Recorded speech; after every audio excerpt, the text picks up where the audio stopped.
উন্মাদকতা বা অনুশাসন আছে আমরা মাইন্ড করি, তাই তো?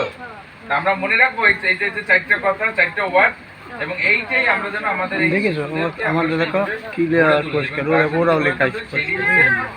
বেশি দাম হলে তো মোবাইল ভালো। যদি আমাদের কেউ প্রকৃত শিক্ষার সংজ্ঞা বলে, আমরা কি এখন বলতে পারবো প্রকৃত শিক্ষা কাকে বলে? আমরা বলতে পারবো কি প্রকৃত শিক্ষা কি? সংজ্ঞাটা কি একটু শুনতে চাই। ম্যাডাম আপনি বলেন, তারপরে যে এখান থেকে 2 জন বলবেন। শারীরিক, মানসিক, ধর্মীয় অনুশাসন, ঠিক আছে? বৃদ্ধি পাওয়াকেই বা জ্ঞান অর্জন করাকেই বলে প্রকৃত শিক্ষা, তাই তো? এবং এর চাইতে পৃথিবীতে আর কোনো প্রকৃত শিক্ষা নেই। তো অনেক অনেক ধন্যবাদ এইখানে যারা আজকে উপস্থিত হয়েছে। প্রথম এখানে শুরু করতে সৃষ্টিকর্তার নামে শুরু করি, সৃষ্টিকর্তা যেন আমাদের সহায় থাকে এবং এই কার্যক্রম যেন রেগুলার আমরা চালিয়ে যেতে পারি, এবং এই শিশুরা, এই সমাজ গোষ্ঠী এবং এখানে যারা বসবাস করে সবাই যেন উপকৃত হয়। কারণ আমি প্রথমেই বলেছি এই শিশুরাই কিন্তু আমাদের ভবিষ্যৎ, না? এরা কেউ কেউ ইন ফিউচারে প্রধানমন্ত্রী হবে, কেউ পাইলট হবে, কেউ ডাক্তার হবে, কেউ নার্স হবে, কেউ চেয়ারম্যান হবে, কেউ মেম্বার হবে, কেউ ধর্মীয় পুরোহিত হবে, তাই তো? এটা যদি সঠিকভাবে যত্ন না করি, একটা ফুল গাছ যদি আমরা বাড়িতে লাগাই, ফুল গাছের আমরা যত্ন করি না? কেন যত্ন করি? যাতে সেই ফুল গাছটা আর সঠিকভাবে সুন্দর হয় এবং বৃদ্ধি পায়। আমাদেরকে সেইগুলো মনে রাখতে হবে। তো আমরা সকলে এই যে স্কুলটা, হ্যাঁ, জয়ফুল লার্নিং স্কুল ফর আনপ্রিভিলেজ চিলড্রেনদের আজকে শুভ অভিনন্দন করতেছি।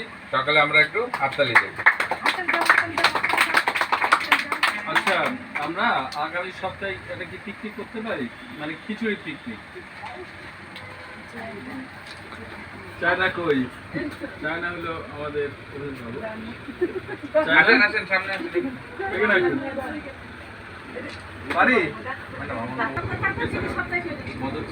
তো সেজন্য লেবার খাটতে গেছিল, এই টিনের কাজ করতে গেছিল, কিন্তু উপর থেকে যেভাবে হোক পড়ে যায়, পড়ে গিয়ে এখানে সম্পূর্ণ কেটে যায় এবং সব এগুলো যায় এবং 39টা সেলাই পড়ে।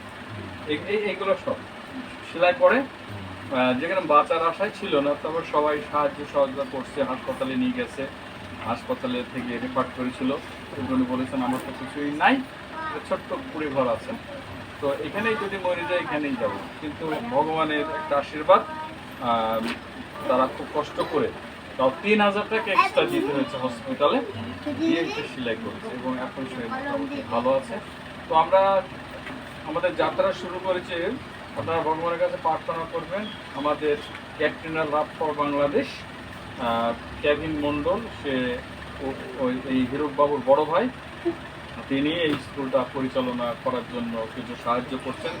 আমাদের প্রীতিকে টিচার হিসাবে 1000 টাকা আমরা দিচ্ছি, আর ওইখানে একটা ঘর আছে স্কুলে যেখানে আমাদের হতো আর কি, সেইটার জন্য ঘর ভাড়াটা দিবে 500 টাকা।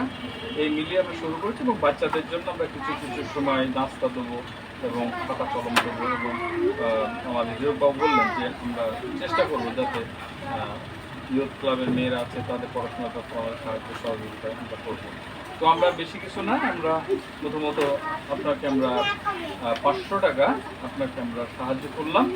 এই বিপদের দিনে হয়তো কিছু আপনার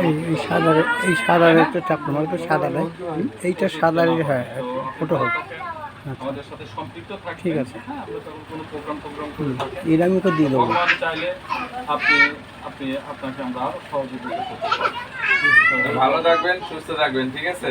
আগে সৃষ্টিকর্তা স্মরণ করবেন সবসময়। আর বাবুরা তোমরা সকলে ভালো থাকো, ঠিক আছে? সুস্থ থাকো, ঠিক আছে? পরে আবার দেখা হবে, ঠিক আছে? তোমরা সবাই এখানে আসো, সবাই একটা ছবি তুলবো।